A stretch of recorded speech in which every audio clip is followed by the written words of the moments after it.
Hi everyone and welcome back to the channel.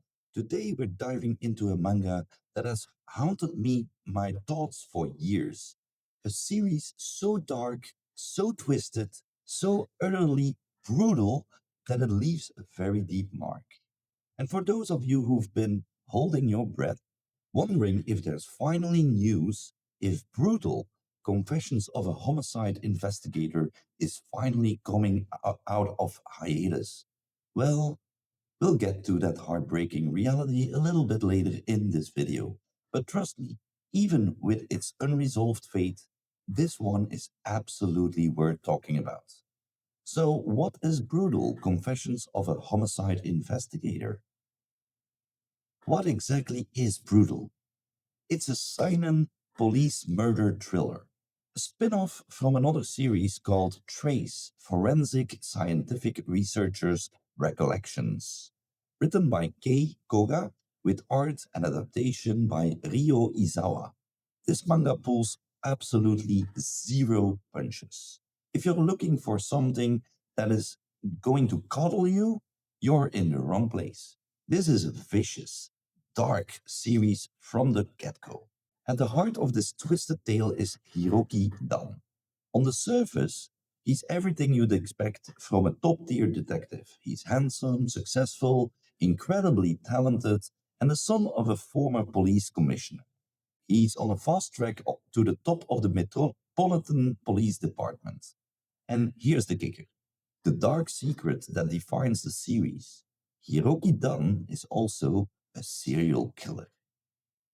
He has murdered over 100 criminals, all people he deems vile and beyond the reach of the conventional legal system. His motivation? A chilling eye for an eye and a tooth for a tooth philosophy, where he delivers his own brand of twisted justice. He genuinely sees these brutal acts as good deeds, believing they'll help him reunite with a beloved friend or an ex lover in heaven after his own death.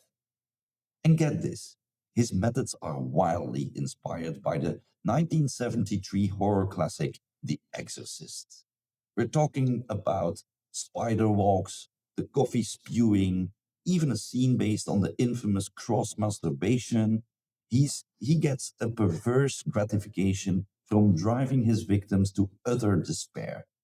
The dark irony continues with him confessing his crimes to the priests after each arc, who hilariously just dismiss them as harmless good deeds, as long as he doesn't hurt them. The brutality itself, no holds barred. This manga lives up to its name. It's brutal. The depictions of violence, gore, and psychological torture are unflinching and reportedly escalate with every chapter.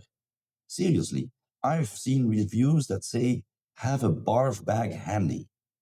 Some examples of Dan's good deeds include dismembering and burning a child murder, mirroring the killer's own horrific acts. Another case involves the prolonged torture and bleeding out of a primary abuser, while his accomplices get graphically axed by one of their victims. And then there's the bizarre, darkly humorous moment in Volume 3 where he dispatches a baby hating misogynist with bungee jumping.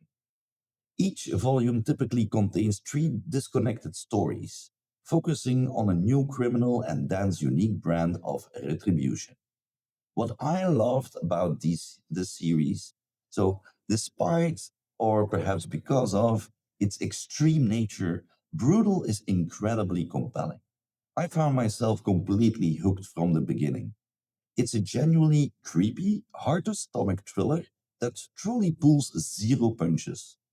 For those of us who appreciate truly dark and graphic content, this is a goldmine.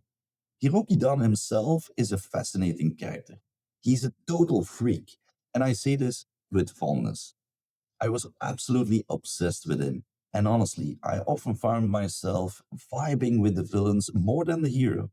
His bizarre personality and strange appeal really carry the series. The art in this manga is also stunningly beautiful. It elevates the graphic and psychological horror making the brutal depictions even more impactful. It's not just gratuitous, it's artfully disturbing. Many people, myself included, compare it to Dexter, the TV series. But I'd say it's much more a sadistic and morbid version of it. If you're looking for a quick, satisfying revenge fix, each arc actually delivers. But of course, it also has its cons. It is not perfect. The most obvious critique is its extreme graphic content. It features graphic depictions of violence, rape, murder, child murder, just all the things all around fucked up, messed up. For many, it's simply too graphic and traumatizing, even, earning it the dead dove, do not eat label. The episodic structure, while initially engaging, can lead to a lack of plot and cause readers to slowly lose interest.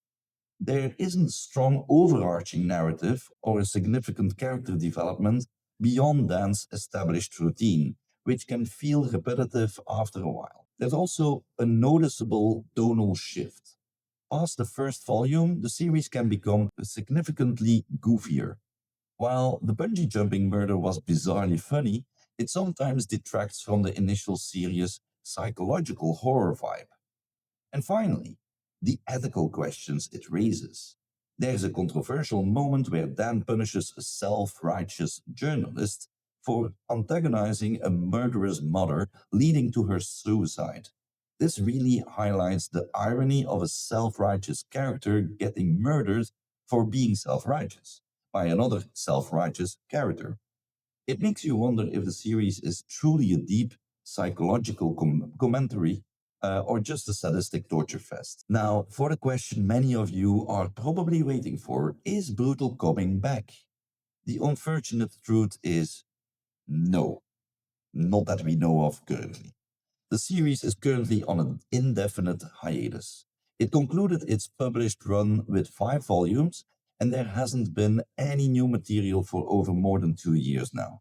The primary reason cited for this prolonged pause is the health issues of the original story author Kei Koga. We wish him the best, and we really hope that the series can be picked up again, but we don't know when or if it ever will happen.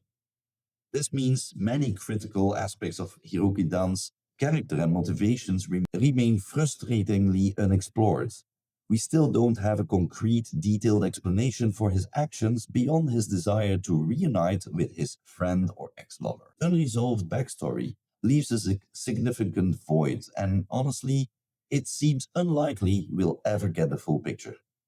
While some fans hold onto hope, myself included, the general sentiment in the manga community is that after such a long hiatus due to health, a resumption is highly improbable. So, my final thoughts: despite the unresolved ending and the indefinite hiatus, I absolutely loved Brutal Confessions of a Homicide Investigator. If you're like me and you enjoy manga that is unapologetically gory, mature, obscene, and just plain fucked up, then you need to read this. It's a wild, unsettling ride that will stick with you long after you've finished the available volumes. And it's only 5 of them. It's quite short. It's a very fun read. Just be prepared for what you're getting into. It's not for the faint of heart. As always, like, subscribe, and comment on this video, and keep watching. Till next time.